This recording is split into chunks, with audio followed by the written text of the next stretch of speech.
Welcome to NEET Zoology Tutorials by Revati.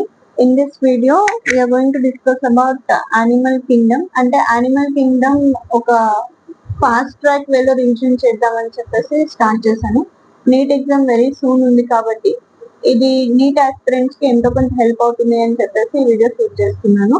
So ఇక్కడ animal Kingdom లో మనకి major గా ఒక చిన్న ఫ్లో చార్ట్ ఉంటుంది. ఆ ఫ్లో చార్ట్ కనుక మనం నేర్చుకున్నట్లయితే మనం బేసిక్ క్యారెక్టర్స్ అన్ని కూడా కవర్ చేయొచ్చు. అవేంటి అనేది ఒకసారి చూద్దాం. ఈ కింగ్డమ్ యానిమేలియాని మెటాజోవా అని కూడా అంటారు. మెటాజోవా అంటే ఏంటి అంటే nothing but this Kingdom Animalia includes multicellular organisms. Kingdom Animalia includes multicellular organisms. A kingdom Animalia is divided into two subkingdoms. అవేంటి అంటే పారాజోవా ಮತ್ತೆ యూమెటాజోవా. పారాజోవాను ఇంకా యూమెటాజోవా. సో ఈ క్లాసిఫికేషన్ దేని బేస్ చేసుకొని చేశారు అంటే based on level of organization. Level of organization అంటే ఇక్కడ మనకి బేసిక్ గా 4 లెవెల్స్ ఆఫ్ ఆర్గనైజేషన్స్ ఉన్నాయి. అవేంటి అంటే సెల్యులర్ లెవెల్ ఆఫ్ ఆర్గనైజేషన్, ఇంకా tissue level of organization, organ level, organ system level. ఈ 4 లెవెల్స్ ని బేస్ చేసుకొని ఆర్గానిజమ్స్ ని 2 కింగ్డమ్స్ గా సపరేట్ చేశారు.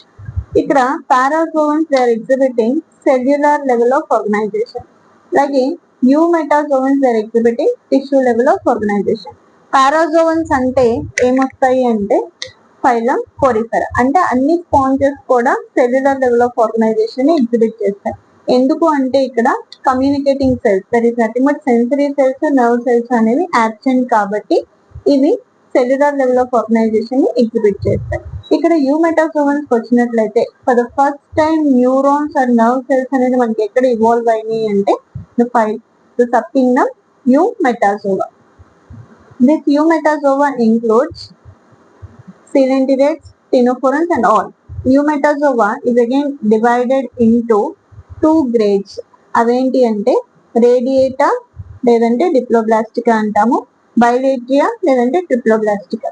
ఇక్కడ ఈ గ్రేడింగ్ అంటే యూమెటాజోవన్స్ ని ఏ ఫ్యాక్టర్ ని బేస్ చేసుకొని 2 గ్రేడ్స్ గా డివైడ్ చేసాము అంటే 2 ఫ్యాక్టర్స్. అవేంటి అంటే సిమెట్రీ, జామ్లేస్.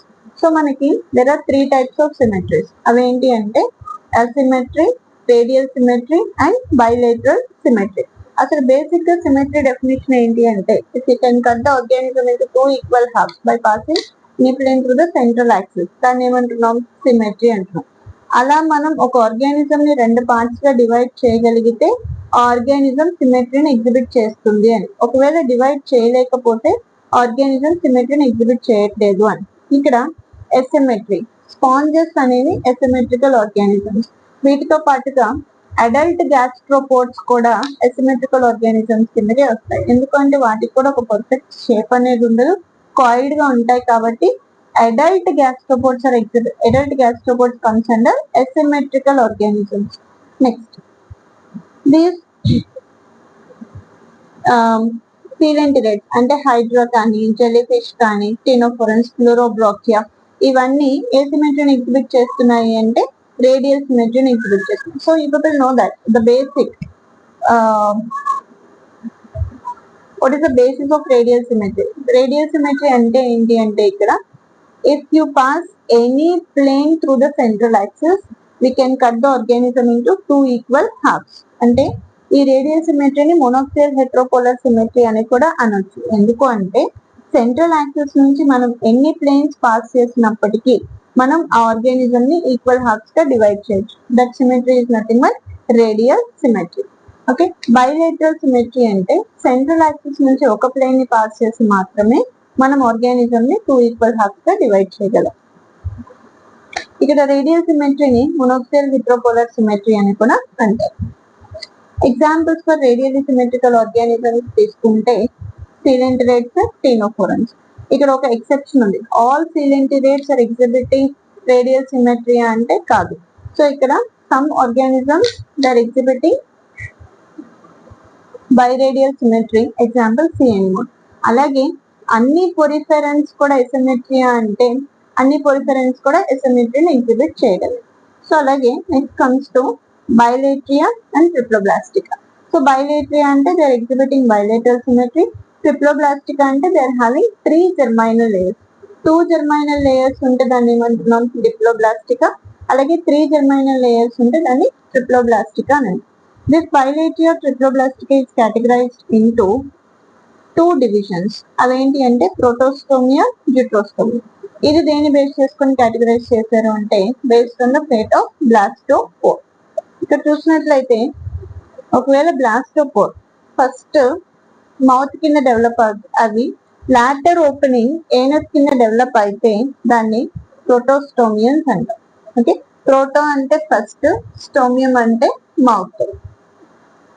నెక్స్ట్ బ్లాస్టోపోర్ అనేది ఫస్ట్ ఏనస్ గా డెవలప్ అయి తర్వాత మౌత్ ఫామ్ అయితే వాటిని జ్యూట్రోస్టోమ్స్ అంటారు. అంటే జ్యూటెరా అంటే సెకండ్, స్టోమియం అంటే మౌత్.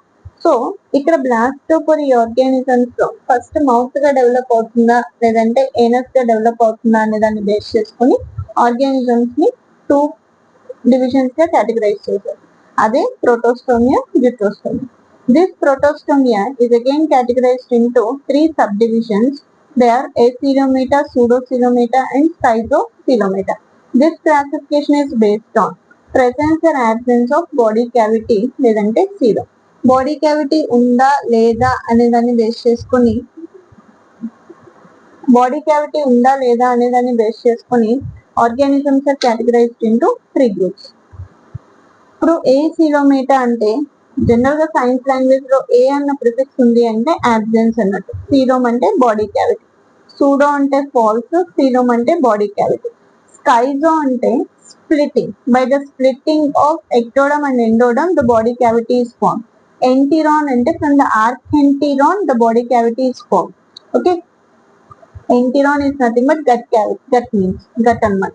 సో ఇక్కడ ఏసిలోమేట్ ఆర్గానిజమ్స్ ఏంటి అంటే ప్లాటీహెలమెంటస్, సూడోసిలోమేట్స్ ఎవరు అంటే ఆస్కెలమెంటస్, స్కైజోసిలోమేట్స్ ఎనెలిడ్ molluscans, ఎంటిరోసిలోమేట్స్ ఎకైనోడర్మేటా, Hemichordata, Chordata.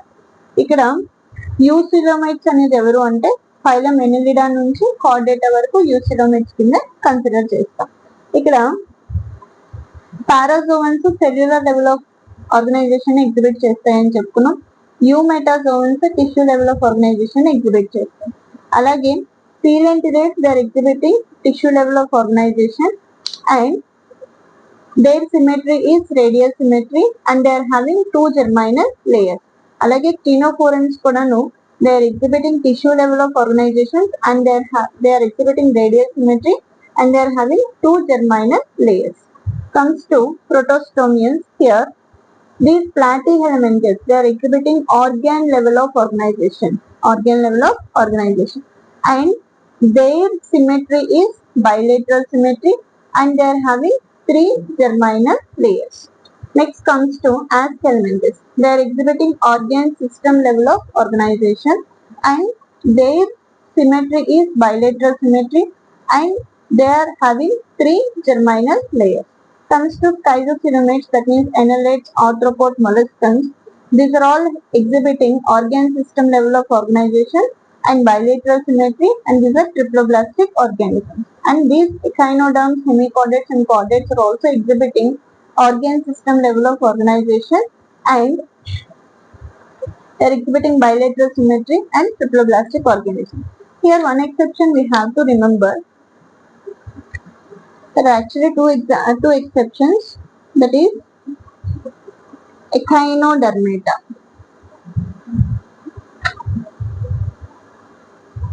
Echinodermata.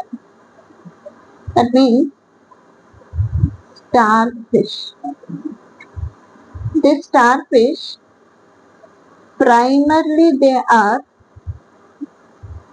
bilaterally symmetrical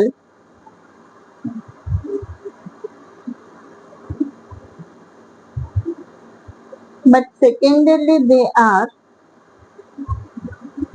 radially symmetrical.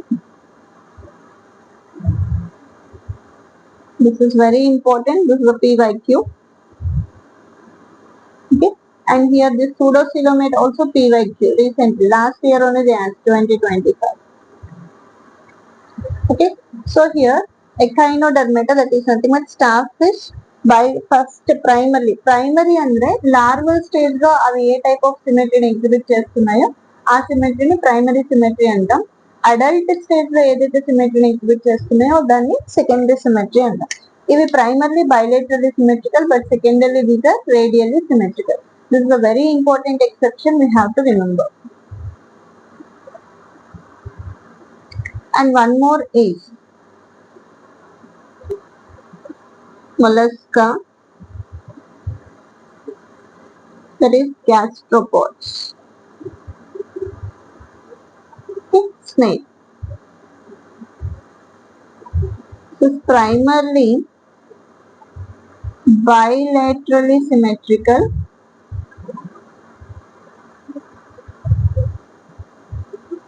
but secondarily it is asymmetrical.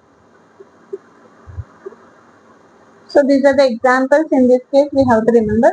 మీరు కనుక ఈ ఫ్లో చార్ట్ కనుక క్లియర్ గా ఉంటే మనం ఈ కాక్రోచ్ కానీ స్నేల్స్ కానీ ఏ టైప్ ఆఫ్ సిమెట్రీని ఎగ్జిబిట్ చేస్తున్నాయి, ఎన్ని జెర్మైనల్ లేయర్స్ ఉన్నాయి, వాటిలో బాడీ క్యావిటీ ఉందా లేదా, లేదంటే ఏ లెవెల్ ఆఫ్ ఆర్గనైజేషన్ ఎగ్జిబిట్ చేస్తున్నాయి అనేది కంప్లీట్ గా మనం కవర్ చేసుకోవచ్చు. ఈ వీడియో మీకు హెల్ప్ అవుతుందని అనుకుంటున్నాను.